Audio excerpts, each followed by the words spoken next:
Bye. Good morning, everyone. So today we will continue our topic, which is the last group we'll be reporting, which is our topic is simulation software and software support tools.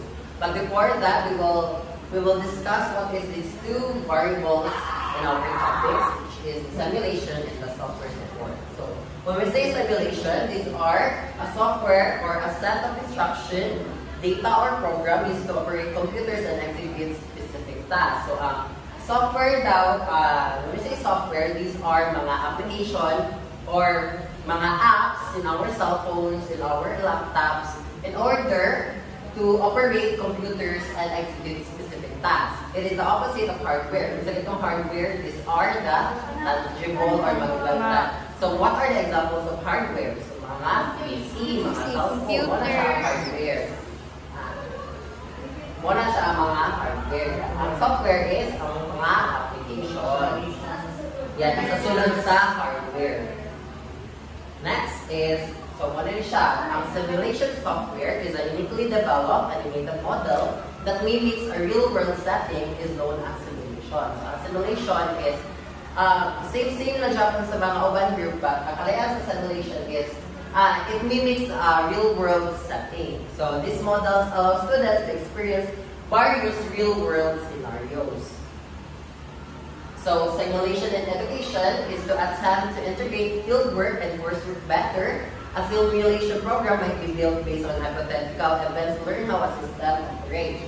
So simulation is really important in our education since it helps our students to build or to create systems that really operates. So next is these kinds of programs allow the students to alter the variables in the given virtual settings to research how the variables affect the steps and process. So simulation enables the students to become proficient in their jobs or talent without taking any chances. So that is simulation in education. So next is how can simulation software for education help students? So first is computer-aided learning. So simulation is one of the things that simulation can help is computer-aided learning. Of course, interactivity and system of adaptive application. So in 21st century is we use a lot of technology in which our society is really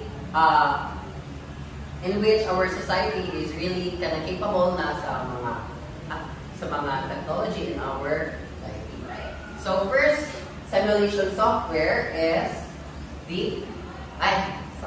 sa software support tools with editing. Ang sa kalayan sa simulation software o software support tools. So anyone? Simulation.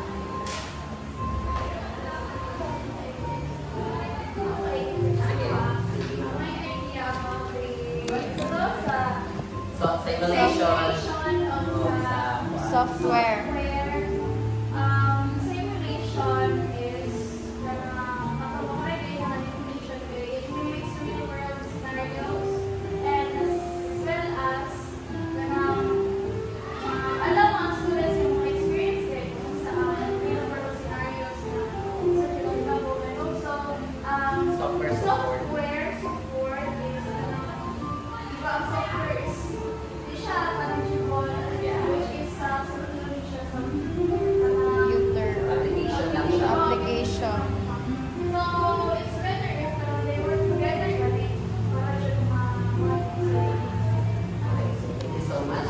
Amira, you have answer.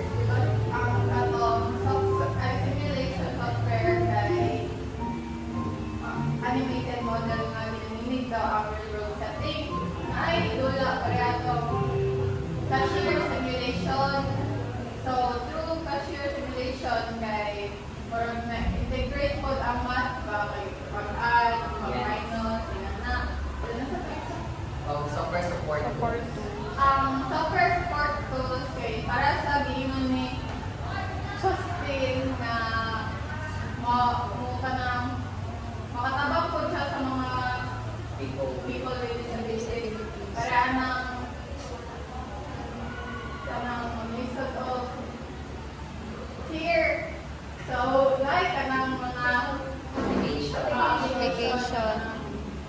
pwede nila magamit.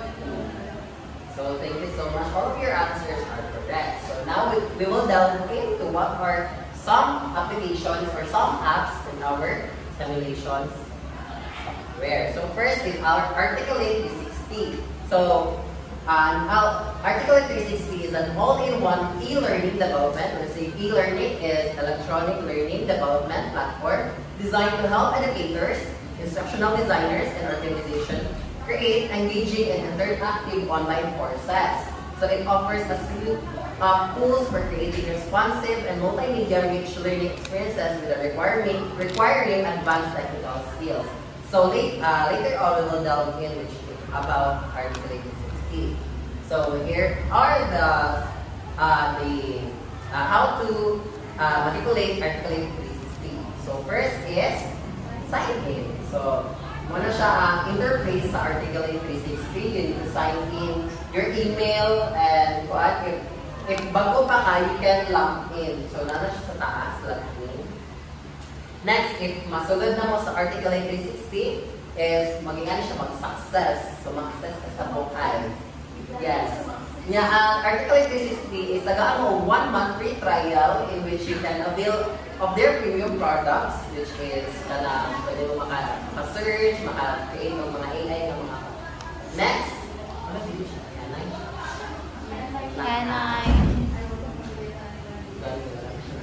Pause na. So, what is siya? After makalagin mo is, kung ano yung siya, pop up ang successful. You are all set. Check your email to get started with your free 30-day trial. Success! So, success. Next, mag-ask niya siya, what describe your role? So, akong gipisip nila kay, I am a student or recent grad interested in creating courses. And next is, have you used Articulate products like Rise 360 or Storyline 360 before? Yes. One of the yes, but I appreciate additional support that can start that since nakagamit naman dyan means. So next. Next is mo ang interface sa Articulate 360. So we have dashboard, Rise 360, Review 360, Reach 360, Articulate 360. So mo siya ang interface. So mo na siya kaya yung mga introduce niya ka na before na, kaya mag-teach yun sa inyong sa ang paggamit ng guide. Sorry. Mo na siya guide before yung paggamit ng Rise 360. So first is ang Rise 360. Ang Rise 360 is mo siya ang karagi mag-create ka ng mga lesson or mga courses in which you can maka-incorporate ka mga AI, mga pictures, para madali yung mga pag-create ng mga courses. So, master the basic creating blocks, reviewing courses, and distributing them to learners. So, muna siya, mga playground niya. First is, i-guide pa niya sa pagbuhat sa mga first lesson. So, if makabalo na ka, pwede na ka mag-create ng blocks, so review, tapos distribute to learners. Next is, muna siya, pinakababa.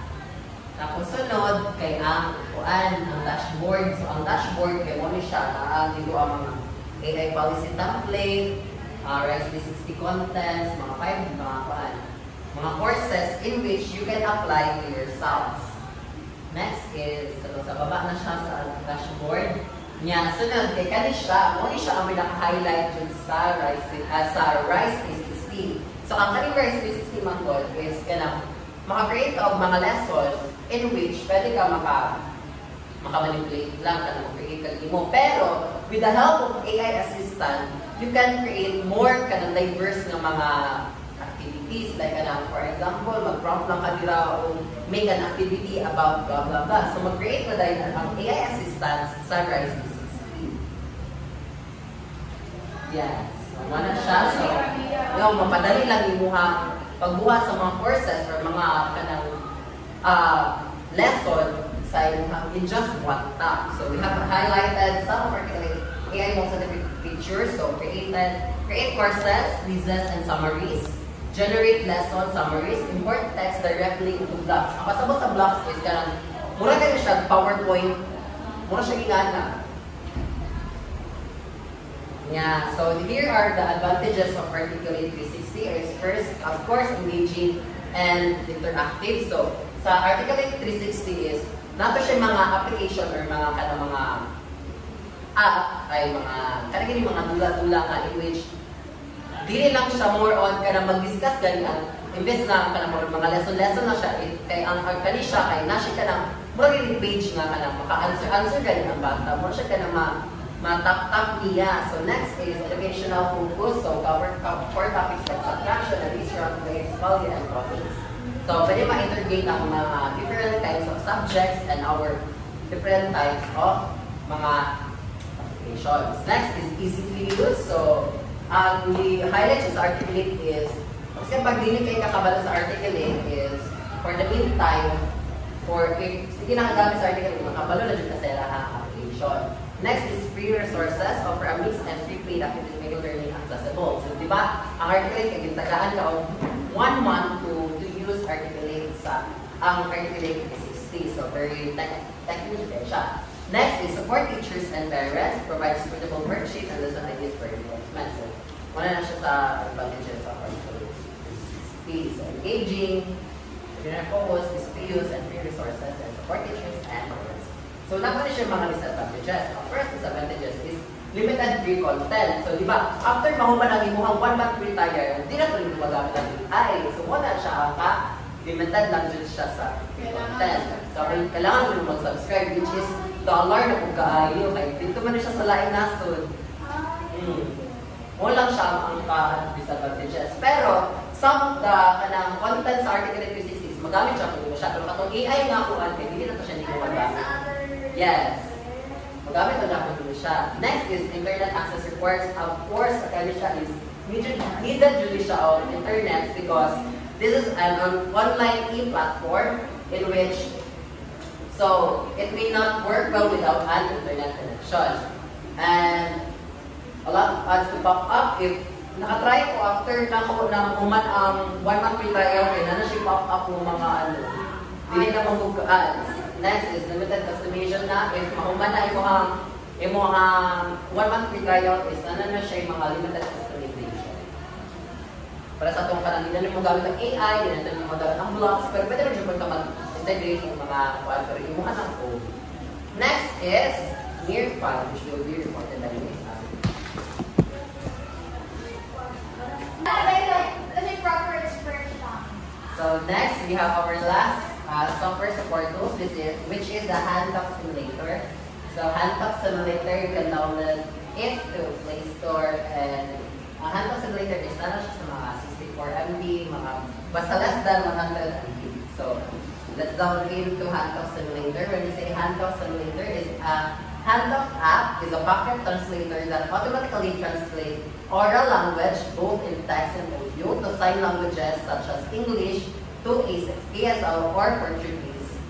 Kanang Portuguese, yung siya ang Brazilian Sign Language. So, HandTalk is on a mission to leverage technology to break communication barriers between deaf and hearing people globally since 2012.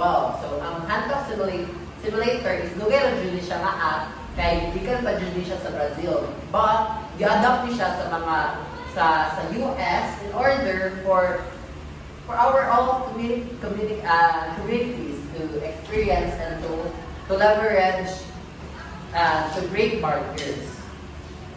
So how to use HandTalk Simulator first? First, mag-login pa sa HandTalk. Ang HandTalk Simulator is, hindi na siya kailangan mag-login, mag-bilso na rin siya. So, muna siya. So, ang few reasons why you should use HandTalk app today is first, it communicates quickly and effectively. Make friends with Yugo and Maya. Si Yugo and Maya is muna siya ang mga tao ang mag-sign language. Next is learning a new language can be fun. So, as what I said earlier, is not pwede siya yung tapos sa sign language galing ang mga different way of talk sa sign language. And HandTalk app is a powerful tool. So, use the app as a resource in the classroom, with family and friends, or just to improve your vocabulary. Next is, and HandTalk is awarded by the United Nations as the best social app in the world. So, muna siya, download for free, learn whenever and wherever you are. English to ASL and Portuguese to Libras. So, ano siya? Awarded na siya by the United Nations. So, here are some of their clients. Sa Mondelez International, JMN, Samsung. So, mo siya app interface sa Hantok app simulation. So, there are 4 million downloads and 4.1 average rating from the user and 700 million words translated by Hugo and Maya. So it explores the languages with Hugo and Maya. Mo si Maya ang babae, ang si Hugo ay ang lalaki.